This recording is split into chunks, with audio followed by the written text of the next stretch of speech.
بسم اللہ الرحمن الرحیم۔ السلام علیکم ورحمۃ اللہ وبرکاتہ۔ پہلے 38 مسلمان، جب مسلمانوں کی تعداد صرف 38 تھی۔ محترم ناظرین، اس میں کوئی شک و شبے والی بات نہیں کہ نیک سیرت لوگوں سے دوستی ہمیشہ باعث فلاح ہوتی ہے۔ رسول اللہ صلی اللہ علیہ وآلہ وسلم سے حضرت ابوبکر صدیق رضی اللہ عنہ کی دوستی دعوت اسلام سے پہلے کی تھی۔ یہی دوستی اور عقیدہ و عمل کی یکسانی حضرت ابوبکر صدیق رضی اللہ عنہ کو سب سے پہلے قبول اسلام کا شرف عطا ہونے کا سبب بنی۔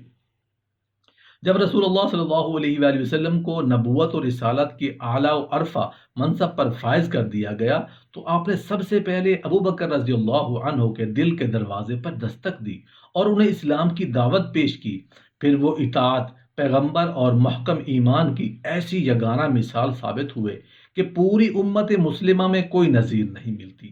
قائد انسانیت رسول اللہ صلی اللہ علیہ وآلہ وسلم سے فدیانہ دوستی کے باعث اللہ تعالیٰ نے انہیں اسلامی معاشرے کا سب سے بڑا آدمی بنا دیا۔ قبول اسلام کے لمحہ اول ہی سے ابوبکر رضی اللہ عنہ کے دل میں تبلیغ دین اور ترویج حق کا بے پناہ جذبہ پیدا ہو گیا۔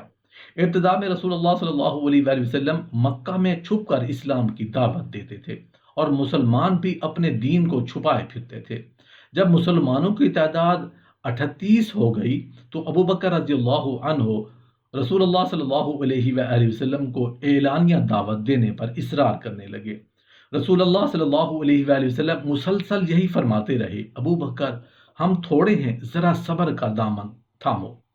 حضرت ابوبکر رضی اللہ عنہ مسلسل اصرار کرتے رہے، حتیٰ کہ رسول اللہ صلی اللہ علیہ وآلہ وسلم مسجد الحرام کی طرف نکلے۔ دیگر مسلمان بھی آپ کے ساتھ چل دیے۔ تمام مسلمان مسجد کے کونوں میں بکھر گئے، ہر مسلمان اپنے اپنے قبیلے میں جا بیٹھا۔ ابوبکر صدیق رضی اللہ عنہ کھڑے ہو گئے اور خطبہ دینے لگے۔ اسلام کے یہ پہلے خطیب تھے جنہوں نے لوگوں کو اسلام کی طرف دعوت دی۔ مشرکین نے دیکھا کہ ابوبکر رضی اللہ عنہ ان کے معبودوں کی عزت پامال اور ان کے دین پر طعن کر رہے ہیں، تو وہ ابوبکر اور دوسرے صحابہ کرام رضی اللہ عنہم پر جھپٹ پڑے اور مسلمانوں کو بہت مارا۔ اس کے باوجود ابوبکر رضی اللہ عنہ دعوت دیتے رہے۔ مشرکین کے ایک گروہ نے انہیں گھیر لیا اور اس قدر مارا کہ آپ نڈھال ہو کر زمین پر گر پڑے۔ اس وقت آپ ادھیڑ عمر تھے۔ ایک فاسق عتبہ بن ربیعہ آپ کے قریب آیا۔ وہ آپ کے سینے اور پیٹ کو روندنے لگا۔ اس نے آپ کے چہرے پر جوتے مارے۔ آپ کے چہرے کا گوشت پھٹ گیا اور خون بہنے لگا۔ چہرے سے ان کی شناخت مشکل ہو گئی۔ آپ بالکل بے ہوش ہو گئے۔ اتنے میں آپ کی قوم بنو تمیم کے لوگ یکے بعد دیگرے آنے لگے۔ انہوں نے مشرکین کے ہجوم کو آپ سے ہٹایا اور آپ کو کپڑے میں لپیٹ کر اٹھا لیا۔ وہ آپ کی زندگی سے نا امید ہو چکے تھے۔ وہ آپ کو گھر لے آئے۔ آپ کے والد محترم اور آپ کی قوم کے لوگ آپ کے سرہانے بیٹھ گئے۔ وہ آپ سے باتیں کرتے تھے لیکن آپ کوئی جواب نہ دیتے پاتے۔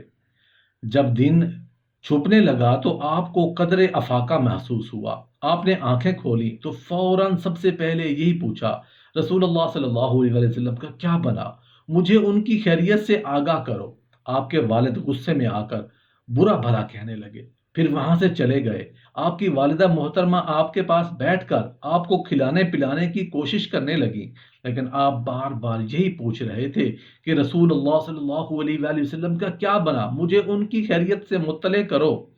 ان کی والدہ نے کہا، اللہ کی قسم مجھے کچھ معلوم نہیں۔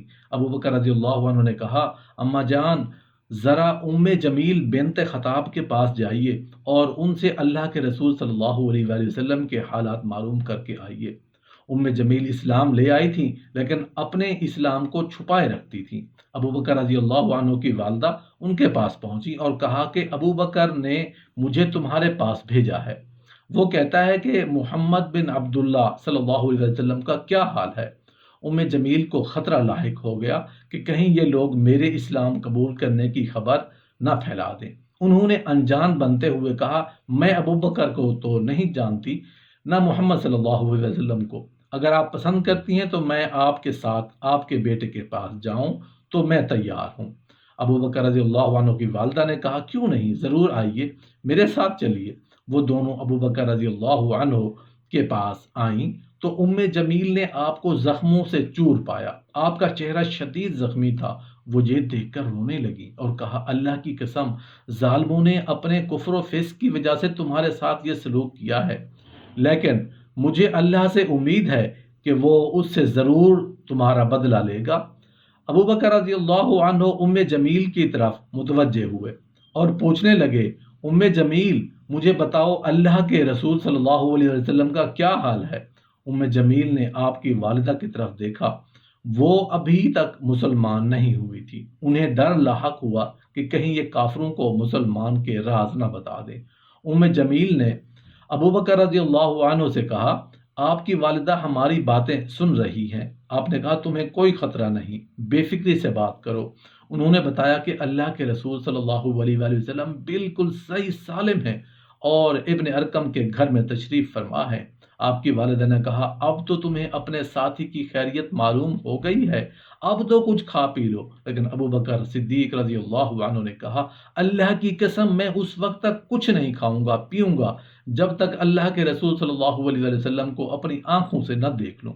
انہوں نے اپنے آپ کو روکے رکھا۔ جب رات چھا گئی اور لوگ سو گئے تو ابو بکر رضی اللہ عنہ کھڑے ہونے کی کوشش کی، لیکن خون بہنے کی وجہ سے بہت کمزور ہو چکے تھے۔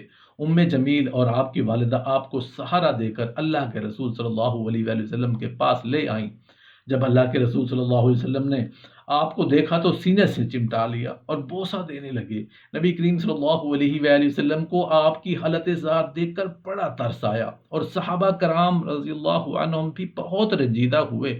ابو بکر کہنے لگے، اے اللہ کے رسول، میرے ماں باپ آپ پر قربان، مجھے کوئی تکلیف نہیں، صرف چہرے کی چوٹ تکلیف دے رہی ہے جو اس فاسق عتبہ بن ربیعہ نے لگائی ہے۔ پھر ابو بکر نے کہا، اے اللہ کے رسول، یہ میری والدہ محترمہ ہیں، یہ مجھ سے بہت ہی اچھا سلوک کرتی ہیں، آپ مبارک شخصیت ہیں، انہیں اللہ کی طرف دعوت دیجیے اور ان کے لیے دعا بھی فرمائیے، امید ہے اللہ انہیں آپ کے ذریعے سے جہنم کی آگ سے بچا لے گا۔ اللہ کے رسول صلی اللہ علیہ وآلہ وسلم نے اللہ سے دعا کی، پھر انہیں اسلام کی دعوت دی تو وہ بھی مسلمان ہو گئیں۔ آپ صبر و استقامت کے اس پہاڑ کی طرف دیکھیں جنہیں لوگ ابو بکر صدیق رضی اللہ عنہ کے نام نامی سے جانتے ہیں۔ وہ لوگوں کو اللہ کی طرف دعوت دیتے اور تبلیغ کا، دین کا کیسا پرجوش ولولہ اور حوصلہ رکھتے تھے۔ مشرکین نے انہیں کتنا مارا، حتیٰ کہ وہ بے ہوش ہو گئے اور جان کے لالے پڑ گئے، پھر بھی جب ہوش میں آئے تو انہیں اپنی کوئی فکر نہیں تھی۔ ان کی سب سے بڑی بے قراری اور بے تابی صرف یہ تھی کہ جناب محمد رسول اللہ صلی اللہ علیہ وآلہ وسلم کسی حال میں ہیں، کس حال میں ہیں۔ محبت و فدیت کی ایسی مثال کہاں ملے گی؟ وہ زخموں سے چور تھے، کھڑے ہونے کی سکت بھی نہیں تھی، پھر بھی انہیں اللہ کے دین کی دعوت دینے کا اور تبلیغ کا کیسا بے تاب شوق تھا۔ اپنی والدہ ماجدہ کے مسلمان ہو جانے کے لیے اللہ کے رسول صلی اللہ علیہ وآلہ وسلم سے دعا کرنے کی درد مندانہ درخواست کی اور وہ اللہ کے فضل و کرم سے مسلمان ہو گئیں۔